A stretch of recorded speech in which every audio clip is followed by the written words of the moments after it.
வணக்கம். தேனி சமையலில் வடை குழம்பு, அதாவது பருப்பு உருண்டை குழம்பு எப்படி செய்யலாம்னு பார்க்கலாம். இது செய்கிறதுக்கு 1 கப்பு கடலைப்பருப்பை நல்லா 2 மணி நேரம் ஊற வச்சுருக்கேன். இது ஊறினதுக்கப்புறமா இதை வடிகட்டி நம்ம வடைக்கு ரெடி பண்ணி வச்சிடலாம். இதுக்கிடையில் குழம்புக்கு தேவையான மசாலா என்னென்னு பார்த்துடலாம். 3 டேபிள் ஸ்பூன் தேங்காய் துருவல், 1 டேபிள் ஸ்பூன் சீரகம், 1/2 டேபிள் ஸ்பூன் சோம்பு, 6 வத்தல், 1/2 டேபிள் ஸ்பூன் கசகசா. இது எல்லாத்தையும் ஒரு மிக்ஸி ஜாரில் போட்டு நம்ம இதை மைய விழுதாக அரைச்சி எடுத்துக்கிடலாம்.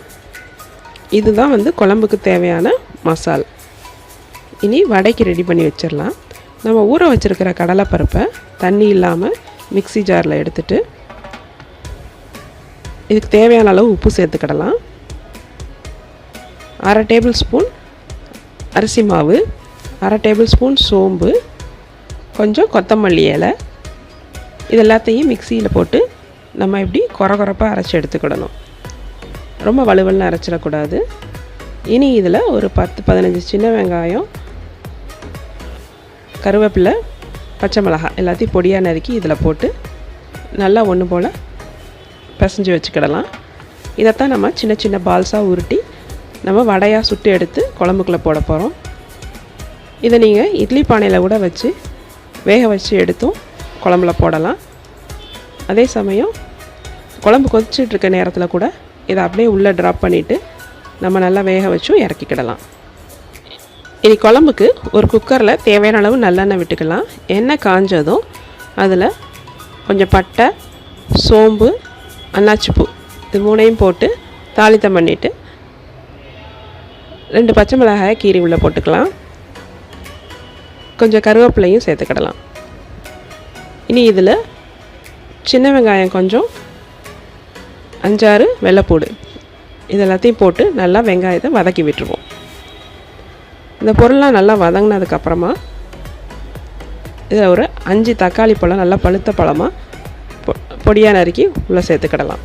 உங்களுக்கு குழம்பு எவ்வளோ தேவையோ அதுக்கேற்ற மாதிரி தக்காளி எடுத்துக்கோங்க. தக்காளி நல்லா மசிய வேகிற வரையும் நம்ம அதை வதக்கி விடணும். இதில் கொஞ்சமாக உப்பு சேர்த்து வதக்கினோம்னா சீக்கிரம் வதங்கிடும். அதனால் கொஞ்சமாக உப்பு சேர்த்துக்கிறேன். 1 டீஸ்பூன் மஞ்சத்தூள் சேர்த்துக்கலாம். இதை நல்லா மிக்ஸ் பண்ணி விட்டுட்டு குக்கரை லேசாக மூடி வச்சு நம்ம தக்காளி நல்லா மசிய வேகிற வரையும் வெயிட் பண்ணலாம். தக்காளி நல்லா ஒன்று போல் மசிஞ்சு வெந்த பிறகு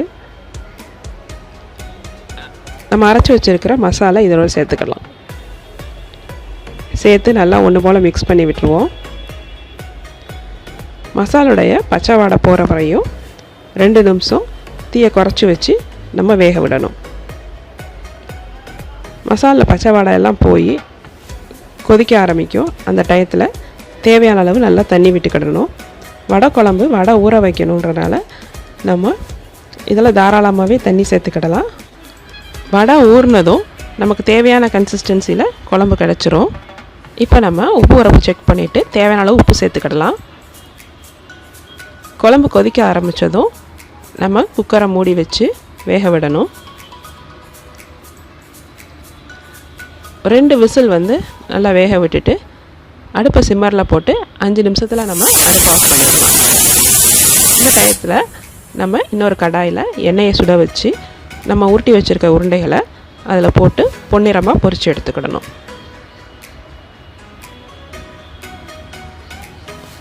பால்ஸ் நல்லா மீடியம் ஃப்ளேமில் வேகும்போது உள்ளே நல்லா வெந்துடும், வெளியில் நல்லா கிறிஸ்பியாக இருக்கும். நான் இன்னும் அடுப்பு ஆஃப் பண்ணாதனால இந்த வடைகள்லாம் ஒரு தட்டில் ட்ரான்ஸ்ஃபர் பண்ணி வச்சுக்கிறேன். நம்ம அரைச்சி வச்சுருக்கிற மாவு எல்லாத்தையும் வடையாக சுடணும்னு அவசியம் இல்லை. தேவையான அளவு நம்ம உருண்டையாக உருட்டி குழம்புல போட்டுடலாம். மீதத்தை நம்ம பக்கோடா மாதிரியோ இல்லை வடை மாதிரியோ சுட்டு இதே சாதத்துக்கு நம்ம ஓரத்தில் வச்சு சாப்பிட்டுக்கிடலாம். இப்போ மீதம் இருக்க பால்ஸையும் அதே மாதிரி பொரிச்சு எடுக்கிறேன். குக்கர் இப்போ நமக்கு ப்ரெஷர் அடங்கிருச்சு. திறந்து பார்க்கலாம். குழம்பு இன்னுமே தண்ணியாக இருக்கிறது தெரியுது. நம்ம இப்போ இதில் பால்ஸை போட்டுடலாம். இன்னொரு அடுப்பில் சைட் பை சைடாக நம்ம பால்ஸை ஃப்ரை பண்ணி எடுத்து குழம்புல போட்டுக்கிட்டே இருக்கலாம். ஒரு 12 பால்ஸ் செஞ்சு நான் இப்போ இந்த குழம்புக்கு போடுறேன். இதெல்லாம் நல்லா ஊறினதுக்கப்புறம் பார்த்திங்கன்னா குழம்பு நல்லா திக்காக இருக்கும். மீதம் இருக்கிற வடை மாவில் வந்து நம்ம வடையாவோ இல்லை பக்கோடா மாதிரியோ செஞ்சு வச்சுக்கிடலாம். இப்போ வடை குழம்பு ரெடி ஆயிடுச்சு. இந்த வீடியோ உங்களுக்கு பிடிச்சிருந்தா லைக் பண்ணுங்கள், சேனலுக்கு மறக்காமல் சப்ஸ்கிரைப் பண்ணுங்கள், வீடியோவை ஷேர் பண்ணுங்கள். தேங்க்யூ.